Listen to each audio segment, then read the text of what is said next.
वहीं राजधानी रायपुर की भाटा गांव स्थित प्रोफेसर कॉलोनी में जल भराव 15 सालों से बड़ा संकट बना हुआ है, जहां हल्की बारिश में ही कॉलोनी जलमग्न हो जाती है और नालियों का गंदा पानी घरों के किचन और बेडरूम तक पहुंच जाता है। अवैध प्लाटिंग से नाले संकरे हो गए हैं, जिससे लोगों की परेशानियां जो है वो बढ़ गई है।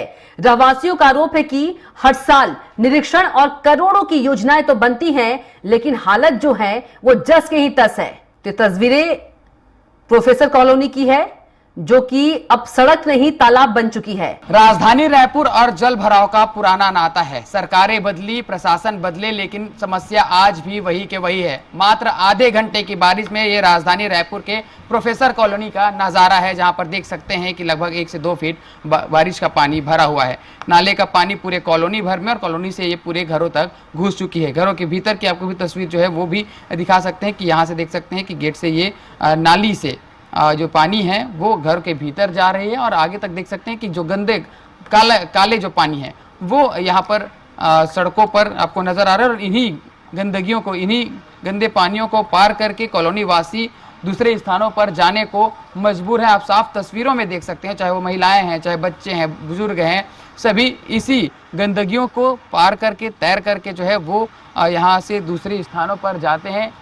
ये घरों का नज़ारा है जहाँ पर जो गंदगियाँ हैं, देख सकते हैं कि जो नालियों के कूड़े करकट है, जो कचड़े हैं, वो तक यहाँ पर आ चुके हैं। और कई बार ऐसी परिस्थितियाँ होती है कि दुर्घटना का शिकार जो है कॉलोनी वासी होते हैं, क्योंकि नालियों में पानी भरे होते हैं और नालियों में कई बार गाड़ियाँ जो है वो या लोग जाकर गिर जाते हैं। हमारे साथ में कुछ कॉलोनी वासी हैं जो सालों से इसी शिकायतों के, इसी समस्याओं का शिकार हो रहे हैं। लगातार प्रशासन आते हैं, सरकारें आती हैं, निरीक्षण किया जाता है, लेकिन समस्या जो है उसका निदान नहीं हो पा रहा है। हम बात करेंगे, आप लोग सालों से इस तरह की तस्वीरें हम राजधानी में देख रहे हैं, दिखाते आ रहे हैं। प्रशासन कहती है, सरकारें कहती हैं कि तस्वीरें बदलेगी, लेकिन अब भी हाल वही के वही है।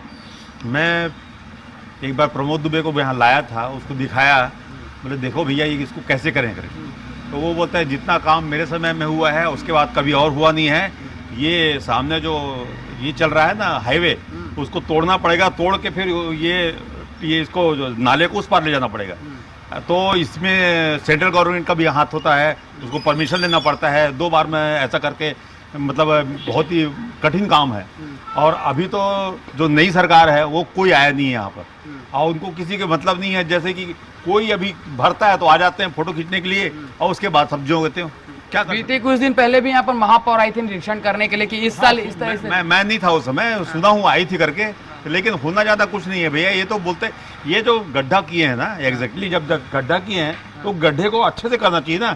ये तो उथला है एकदम, ये तो पानी जाता है तो पूरा पानी ऊपर ऊपर जाता है। गड्ढा अच्छे से, नाला जो है ना, पैसा खा गए हैं नालों को। ऐसी नाला, एक नाली टाइप नाला, बड़ा बड़ा नाला होना चाहिए ना।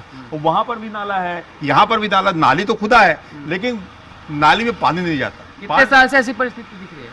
ये भाई मैं तो बहुत पुराना मकान बनाया हूँ यहाँ पर। मेरे को मकान बनाया कम से कम नहीं तो ये 2012 से आसपास है। तब ये रोडें नहीं थी, तब से ऐसे चल रहा है। राजधानी में महज आधे घंटे की बारिश हुई है बीते घंटों में, और इस तरह की स्थितियां देखने को मिल रही है। प्रशासन के द्वारा, सरकार के द्वारा लाख दावे किए जाते हैं, करोड़ों खर्च किए जाते हैं। जिस तरीके से यहाँ के कॉलोनी वासियों के द्वारा बताया जा रहा है कि हर साल यहाँ पर महापौर आते हैं, आयुक्त आते हैं, प्रशासन आती है, जोन की टीम आती है, हर साल इसके लिए शिकायतें की जाती है और करोड़ों रुपए इस कॉलोनी के जल भराव के निदान के लिए पास भी किए जाते हैं। कैमरा पर्सन सूर्यकांत गौतम के साथ में गोपी कृष्ण साहू, स्वराज एक्सप्रेस, रायपुर।